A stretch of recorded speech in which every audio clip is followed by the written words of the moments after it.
Və aleykumussalam və rəhmətullah. Deməli, qardaş soruşur ki, qardaşlardan süni istifadə edən qardaşlara və vəd verib vədinə xilaf çıxan qardaşlara nə nəsihət edərdiniz? Qardaş, birincisi, özümə və sizə Allahdan qorxmağı tövsiyə edirəm. İnsan hər zaman Allah Subhanahu Taala'dan qorxmağa çalışmalıdır. Bu bir.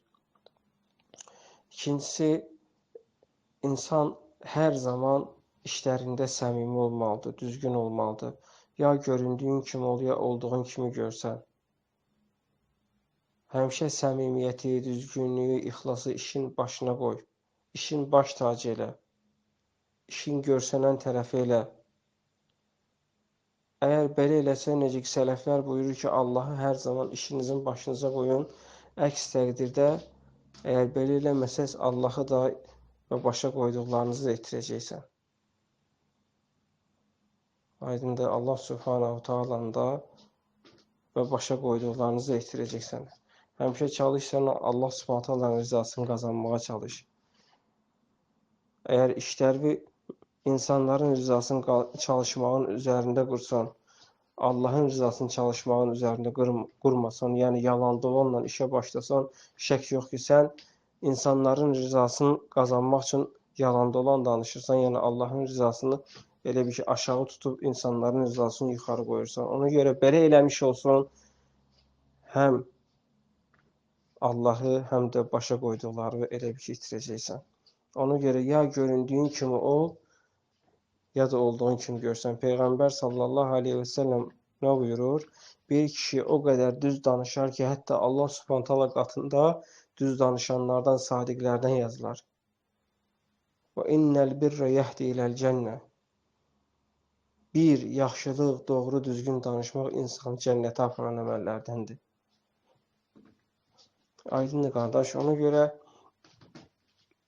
süni istifadə eləmək elə bir ki, belə deyim də, insanın belə deyim, ikiyüzlülüyünün əlamətlərindəndir. Bu bir.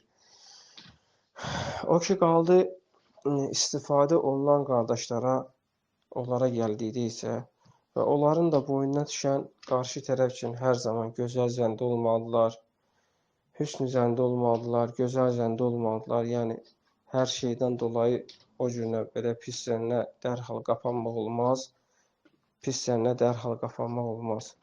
Xüsusən də, belə deyim də, günümüzdəki bugünkü elə bir ki, iqtisadi böhranla əlaqədar, müəyyən çətinliklərlə əlaqədar, ümumən 10 dənə adama əgər bugün pul verirsən ki, ala bir aydan sonra gətirib qaytarası, ondan 8-i, 7-si gətirib vaxtında qaytara bilmir. Yəni, qaytarmaq istəyib də gətirib vaxtında qaytara bilmir. Amma biraz səhlənkar zad oldu, görürsən ki, vəbşə görürsən ki, uzanır. Aydındır qardaşlar. Yəni, bunlar da bağlıdır müəyyən ticari səbəblərdən. Ona görə deyir, sən saydığı say gör, belə cəmiyyət nə sayır, gör qədər nə sayır, gör iqtisadi böhran nə sayır, gör problemlər nə sayır. Ona görə də qardaş, yəni ki, belə məsələlərdə kimsə nəsə sənə vəd verəndə hər zaman bunu fikirləş. Kimsə gəlib səndən əgər 5 manat istəyirsə, deyirsə bir ay qaytaracam, onu sən vur 2-yə. Aydındır, onu sən vur 2-yə, təxminən vur 2-yə. Necə ev tikəndə usta gəlir, deyir, buranı deyir, nə qədər rasxodun çıxacaq.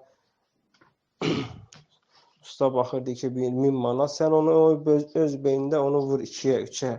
Yəni, o 1000 ilə qutaran deyilsən, işin içində iş çıxacaq. Məsələnin içində insanın ağlında, beynində olmayan şeylər görsən ki, qarışır.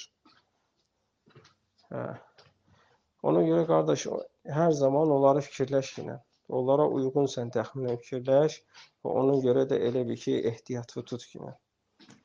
Və insan da, qardaş, vəd verəndə gücü çatan qədər vədini yerinə yetirməyə çalışmalıdır və hamımız bildiyimiz kimi də vədinə xilaf çıxmaq münafiqliyin əlamətindəndir. Münafiqliyin əlamətindəndir. Ona görə insan vəd verəndə də çox diqqətli olmalıdır, çox ehtiyatlı danışmalıdır. Əgər nəsə belə bir şeylər də varsa, onları zikr eləməli ki, qardaş, belə də ola bilər. Mən sabah ölə də bilərəm, mən sabah yıxıla da bilərəm, mənim başıma bir problem də gələ bilər. İşlər mən fikirləşdiyim kimi getməz. Yəni, hər tərəfli açıq danışmalıdır. Aydın qardaş, açıq danışmalıdır. Ona görə də o atalar demişkən, o örtülü bazar görsən ki, sonra dostluğu pozar, qardaşlığı pozur, dostluğu pozur, səmimiyyəti pozur, qardaşlar arasında problem əmələ gətirir. Ona görə belə məsələlərdə diqqətli olmaq lazımdır. Və kim də kiməsə borc verəndə, bir şey eləyəndə çalışın sünnətə uyğun olsun. Hamısını yazın, şahidlər tutun, işinizi dəqiqləşdirin. Yəni maraqlanın qardaşlar barəsində. Qardaş var ki, dini yaxşıdır, imanı yaxşıdır, amma iş görmə qabiliyyəti yoxdur. Qardaş var ki, dini yaxşıdır, imanı yaxşıdır, amma görürsən tez aldanır, tez yoldan çıxır. Ola bilsin kimsə aldadıb onu, deyib, filan şey belə-belə olacaq, yoldan çıxartıblar. Ticari görürsən ki, sahədə çox zəifdir. Görürsən, ola bilsin bilmədiyi bir sahəyə girir. Ona görə belə şeylərdə istər-istəməz pul zat verəndə maraqlanın qardaşlar. Aydın maraqlanın ki, sonradan peşman olmayasınız. Selamun aleyküm.